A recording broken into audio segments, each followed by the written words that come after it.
क्या हुआ? जब प्रयागराज महाकुंभ के दौरान एक साधु को गंगा स्नान करने से रोका गया, उसके बाद प्रयागराज के उस गंगा घाट पर जो चमत्कार हुआ, उसे देखकर आपके पैरों तले जमीन खिसक जाएगी। साल 2025 के जनवरी माह में प्रयागराज में सदी का सबसे बड़ा महाकुंभ लगने वाला है। यह महाकुंभ हर 12 साल में एक बार लगता है, यानी इस महाकुंभ का बहुत अधिक महत्व रहने वाला है। गंगा में स्नान करने का बहुत महत्व रहता है। इसी वजह से देश और दुनिया से कई लोग प्रयागराज के इस महाकुंभ में पहुंचने वाले हैं। लेकिन अभी हाल ही में जो घटना सबके सामने निकल कर आ रही है, उसने सभी के होश उड़ा दिए। जहां पर एक साधु महाराज को गंगा नदी में स्नान करने से रोका गया।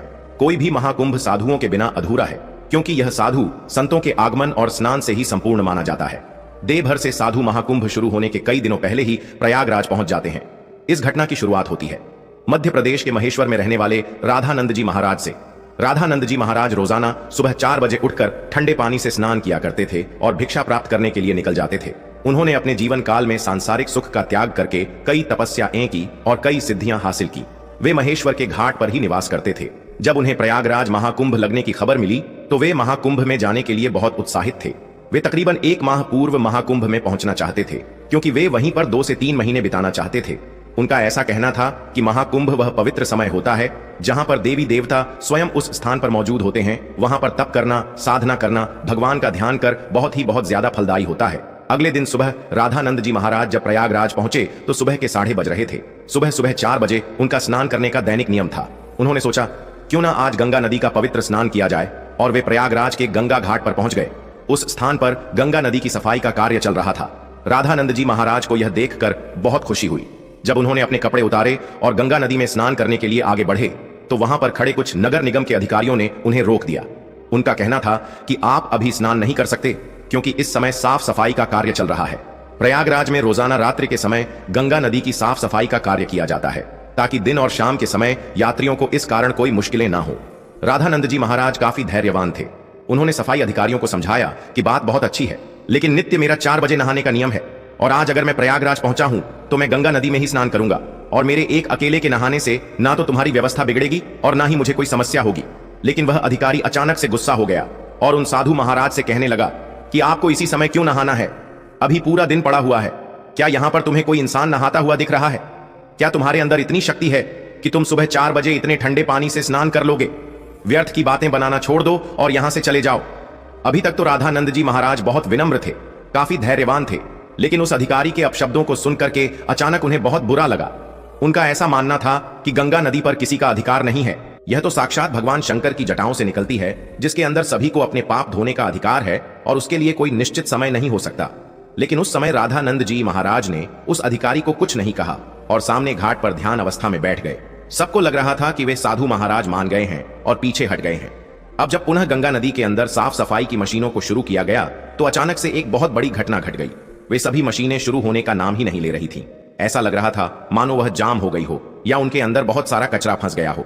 अधिकारियों ने मशीन को देखा, परखा और उसके अंदर का सारा कचरा बाहर निकाल दिया। सबको उम्मीद थी कि अब मशीनें कार्य करने लगेगी, लेकिन फिर जब मशीन शुरू की गई तो कोई भी मशीन चालू होने को तैयार ही नहीं थी।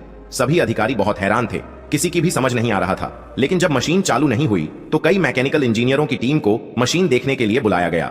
उन सभी मैकेनिकों ने मशीनों को अच्छी तरह से जांचा परखा और यही पाया कि मशीन तो एकदम सही है, लेकिन इसके चालू ना होने का कारण किसी को समझ नहीं आ रहा था। राधानंद जी महाराज अभी भी उसी घाट पर ध्यान अवस्था में बैठे हुए थे। गंगा नदी का साफ सफाई का कार्य उस दिन रुका हुआ था। सभी लोग बहुत हैरान थे। उस समय जो मैकेनिकल इंजीनियर वहां पर मशीन सही करने आया था, उसने जब राधानंद जी महाराज को देखा तो उसकी आंखें खुली की खुली रह गई। वह राधानंद जी महाराज के चरणों में गिर गया और बाबा उसे आशीर्वाद देने लगे। फिर वह सभी अधिकारियों को बताने लगा कि यह महेश्वर के सिद्ध महाराज है। बचपन के समय पर एक बार जब मुझे सांप ने डस लिया था तो इन्होंने ही अपने चमत्कार से मेरी जान बचाई थी। तब उस अधिकारी को अपनी गलती का एहसास हुआ। वह समझ चुका था अगर यह अपने दैनिक नियम के अनुसार 4 बजे गंगा स्नान करना चाहते थे तो मुझे इन्हें रोकने का अधिकार नहीं था। मैंने जो इनका अपमान किया, इन्हें भला बुरा कहा और गंगा नदी में स्नान करने से रोक दिया, उसी का परिणाम मशीनों की खराबी के रूप में हम भुगत रहे हैं। अब यही हमारी समस्या का समाधान कर सकते हैं। हमें इनसे माफी मांगनी पड़ेगी। सभी अधिकारी मिलकर राधानंद जी महाराज के पास गए, उनके चरणों में बैठ गए और हाथ जोड़कर कहा कि हमें इस बात का अंदाजा नहीं था कि आप एक दिव्य संत हैं। हमसे बहुत बड़ी भूल हो गई है। हमें आपको स्नान करने से नहीं रोकना चाहिए था। राधानंद जी महाराज अभी भी बहुत विनम्र थे। उन्होंने अधिकारियों से कहा कि यह जरूरी नहीं है कि कोई संत चमत्कारी खोखे तभी ही उसे गंगा नदी में स्नान की अनुमति दी जाए। गंगा नदी के ऊपर साधु संतों का सबसे पहला अधिकार है। सभी अधिकारियों ने उनसे हाथ जोड़कर कहा, अब आप गंगा नदी में स्नान कर सकते हैं, हम आपसे बहुत माफी चाहते हैं। राधानंद जी महाराज समझ चुके थे कि सभी अधिकारियों को उनकी गलती का एहसास हो गया है, उनका अभिमान दूर हो गया है। उन्होंने विनम्रता पूर्वक उन अधिकारियों से कहा कि तुम चिंता क्यों करते हो, अभी समय कहां बीता है, जरा अपनी घड़ी में समय तो देखो, आखिर क्या बजे हैं। जब सभी अधिकारियों ने अपनी घड़ी में समय देखा तो उनके रोंगटे खड़े हो गए, क्योंकि उस समय सुबह के 4 बज रहे थे। किसी भी अधिकारी को यह समझ नहीं आ रहा था आखिर इतना बड़ा चमत्कार कैसे हुआ। आखिर राधानंद जी महाराज ने अपने चमत्कार से समय को कैसे पलट दिया। इतना बड़ा चमत्कार देखकर सभी अधिकारी उनके चरणों में गिर गए और बाबा की जयकार लगाने लगे। इस चमत्कारी घटना के बाद सब लोग उन्हें मान गए और उनके दास बन गए, जिसके बाद वे सुबह 4 बजे अपने नित्य कर्म के अनुसार वे गंगा नदी में स्नान करने पहुंचे और इधर मशीनों को फिर से काम करना शुरू कर दिया। सारी मन एक साथ चालू हो चुकी थी, जिससे यह प्रमाणित हो गया कि यह मशीनें केवल रामानंद जी महाराज के इशारे का इंतजार कर रही थी। जैसे ही उन्होंने अधिकारियों का अभिमान चूर किया और गंगा नदी में स्नान किया, वैसे ही फिर से मशीनें चल पड़ी। यह बहुत बड़ा चमत्कार था जो हाल ही में प्रयागराज के महाकुंभ में हुआ है। वास्तव में दोस्तों, यह भूमि साधु संतों की भूमि है। यहाँ पर साधु संतों का न तो अपमान किया जा सकता है और ना ही उन्हें छो समझा जाता है। इस देश का हर संत इस देश के लिए कुछ ना कुछ करता है और भक्तों को अध्यात्म के मार्ग से जोड़ता है।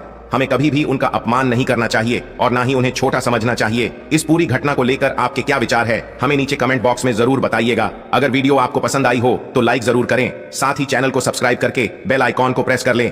हर महादेव।